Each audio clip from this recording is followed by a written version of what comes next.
Hi ಎಲ್ಲರಿಗೂ and welcome back. ಇವತ್ತು ಸಾಂಪ್ರದಾಯಿಕ ಅಡಿಗೆಯಾದಂತಹ ಹಾಲು ಹೋಳಿಗೆ ಅಥವಾ ಹಾಲು ಒಬ್ಬಟ್ಟು ಮಾಡೋದು ಹೇಗೆ ಅಂತ ನಾನಿಲ್ಲಿ ತೋರಿಸ್ತಾ ಇದ್ದೀನಿ.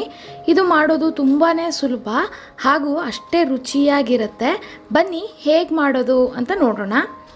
ಮೊದಲಿಗೆ ನಾನಿಲ್ಲಿ ಒಂದು 1/4 ಕಪ್ಪಷ್ಟು ಸಣ್ಣ ರವೆ, ಉಪ್ಮಾ ರವೆ ಏನಿದೆ ಅದನ್ನು ತೊಗೊಂಡಿದ್ದೀನಿ. ಅದಕ್ಕೆ ಒಂದು ಸ್ವಲ್ಪ ಉಪ್ಪು ಹಾಗೂ 1 ಚಮಚದಷ್ಟು ಸಕ್ಕರೆ, 1-2 ಚಮಚದಷ್ಟು ಎಣ್ಣೆ ಹಾಕಿ ಚೆನ್ನಾಗಿ ಕಲಿಸ್ಕೊಳ್ಬೇಕು. ಸಕ್ಕರೆ ಇಲ್ಲಿ ಹಾಕೋದು ಏನಕ್ಕೆ ಅಂತಂದರೆ ನಾವು ಪೂರಿ ಮಾಡ್ಕೊಳ್ಬೇಕಾದ್ರೆ ಒಳ್ಳೆ ಕಲರ್ ಬರುತ್ತೆ ಫ್ರೈ ಆಗಬೇಕಾದ್ರೆ. 1/4 ಕಪ್ಪಷ್ಟು ನೀರು ಹಾಗೂ 1/4 ಕಪ್ಪಷ್ಟು ಹಾಲು ಇಷ್ಟನ್ನು ಹಾಕಿ ಕಲಿಸ್ಕೊಳ್ಳಿ. ನೀವು ಹಾಲು ಬೇಡ ಅಂದರೆ ಅರ್ಧ ಕಪ್ಪಷ್ಟು ನೀರನ್ನ ನೀವು ಹಾಕ್ಕೊಳ್ಬೋದು. 10 ನಿಮಿಷ ಹಾಗೆ ಬಿಡಿ. 10 ನಿಮಿಷ ನೆಂದಾದಮೇಲೆ ರವೆ ಎಲ್ಲ ಚೆನ್ನಾಗಿ ನೀರನ್ನ ಹೀರ್ಕೊಂಡಿದೆ.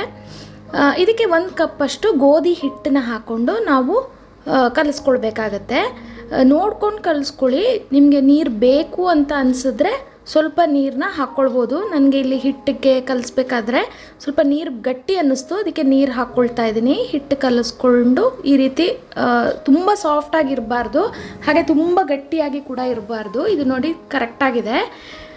ಈ ರೀತಿ ಹಿಟ್ಟು ಕಲಿಸ್ಕೊಂಡು ಅದರ ಮೇಲೆ ಸ್ವಲ್ಪ ಎಣ್ಣೆ ಹಾಕ್ಕೊಳ್ತಾ ಇದ್ದೀನಿ.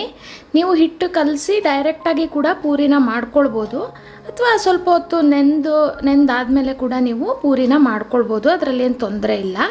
ನಾನೊಂದು 10 ನಿಮಿಷ ಹಾಗೆ ಬಿಡ್ತಾ ಇದ್ದೀನಿ.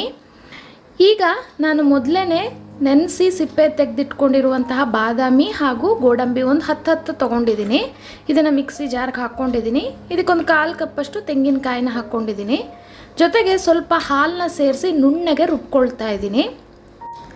ಇನ್ನು ಒಂದು ಪ್ಯಾನ್ಗೆ ಅರ್ಧ ಲೀಟ್ರಷ್ಟು ಹಾಲನ್ನ, ಇದು ಆಲ್ರೆಡಿ ಕಾದಾರಿರೋವಂಥ ಹಾಲಿಗೆ ನಾನು ಗೋಡಂಬಿ ಬಾದಾಮಿದು ಪೇಸ್ಟ್ ಏನಿದೆ ಅದನ್ನು ಹಾಕಿ ಚೆನ್ನಾಗಿ ಮಿಕ್ಸ್ ಮಾಡಿ ಕುದಿಯೋಕೆ ಇಡ್ತಾ ಇದ್ದೀನಿ.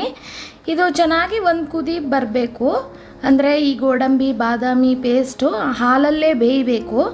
ಒಂದು ಕುದಿ ಬಂದಾದಮೇಲೆ ಅರ್ಧ ಕಪ್ಪಷ್ಟು ಸಕ್ಕರೆನ ಇದಕ್ಕೆ ಸೇರಿಸ್ತಾ ಇದ್ದೀನಿ. ನೀವಿಲ್ಲಿ ನಿಮ್ಮ ಸ್ವೀಟಿಗೆ ಅನುಗುಣವಾಗಿ ಸಕ್ಕರೆನ ಸೇರಿಸ್ಕೊಳ್ಳಿ. ಯಾಕಂದರೆ ಇದು ಚೆನ್ನಾಗಿ ಕುದಿದು ಇಂಗಿದ ಮೇಲೆ ನಿಮಗೆ ಸ್ವೀಟ್ ಜಾಸ್ತಿ ಆಗುತ್ತೆ. ಅದಕ್ಕೆ ನೀವು ಒಂದು ಅರ್ಧ ಕಪ್ಪಷ್ಟೇ ಬೇಕಾದಷ್ಟು ಆಗುತ್ತೆ ಇದಕ್ಕೆ, ಅರ್ಧ ಲೀಟ್ರ್ ಹಾಲಿಗೆ. ಚೆನ್ನಾಗಿ ಕುದಿ ಬರಬೇಕು. ಕುದಿ ಬಂದ ಮೇಲೆ ನಾನು ಮೊದಲೇ ಹಾಲಿಗೆ ಕೇಸರಿ ದಳಗಳನ್ನ ಹಾಕಿಟ್ಕೊಂಡಿದ್ದೆ, ಅದನ್ನು ಕೂಡ ನಾನಿಲ್ಲಿ ಸೇರಿಸ್ತಾ ಇದ್ದೀನಿ. ಕೇಸರಿ ಇಲ್ಲ ಅಂತಂದರೆ ನೀವು ಏಲಕ್ಕಿ ಪುಡಿನ ಕೂಡ ಸೇರಿಸ್ಕೊಳ್ಬೋದು. ನೋಡಿ, ಈಗ ಇದು ಕುದ್ದು ಒಂದು ಅರ್ಧದಷ್ಟಾಗಿದೆ. ಹಾಲು ಕೂಡ ಗಟ್ಟಿಯಾಗಿದೆ. ಈಗ ರೆಡಿ ಆಯಿತು.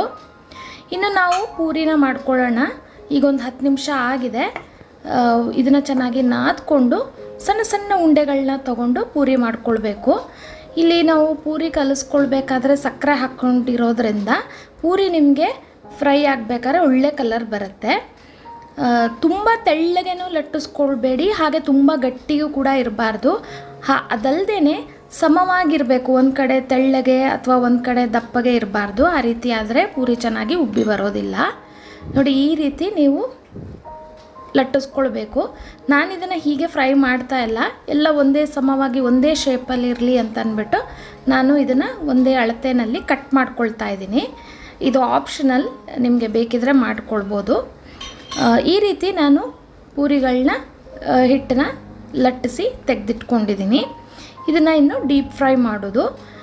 ಚೆನ್ನಾಗಿ ಕಾದಂತಹ ಎಣ್ಣೆಯಲ್ಲಿ ಹಾಕಿದ ತಕ್ಷಣ ಅದು ನೋಡಿ ಈ ರೀತಿ ತೇಲಕ್ಕೆ ಶುರುವಾಗುತ್ತೆ, ಹಾಗೆ ಉಬ್ಬಿ ಬರೋಕ್ಕೆ ಶುರುವಾಗುತ್ತೆ. ಮೇಲ್ಗಡೆಯಿಂದ ನೀವು ಎಣ್ಣೆನ ಈ ರೀತಿ ಹಾಕಿದ್ರೆ ಚೆನ್ನಾಗಿ ಉಬ್ಬಿ ಬರುತ್ತೆ.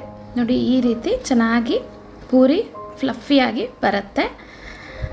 ಕಲರ್ ಕೂಡ ತುಂಬ ಚೆನ್ನಾಗಿ ಬರುತ್ತೆ. ನಾವು ಸಕ್ಕರೆ ಹಾಕಿರೋದ್ರಿಂದ ತುಂಬ ಬ್ರೌನ್ ಆಗೋದು ಬೇಡ, ಈ ರೀತಿ ಬಂದರೆ ಸಾಕು. ನೋಡಿ, ಇದು ಕರೆಕ್ಟಾಗಿದೆ.